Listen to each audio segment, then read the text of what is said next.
ছবি দেবে ঠাকুর মূর্তি কেরম কেরম কেরম কেনা এরম করে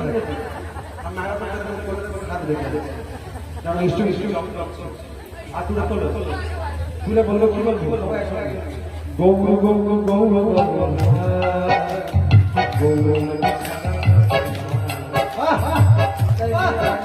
এই তো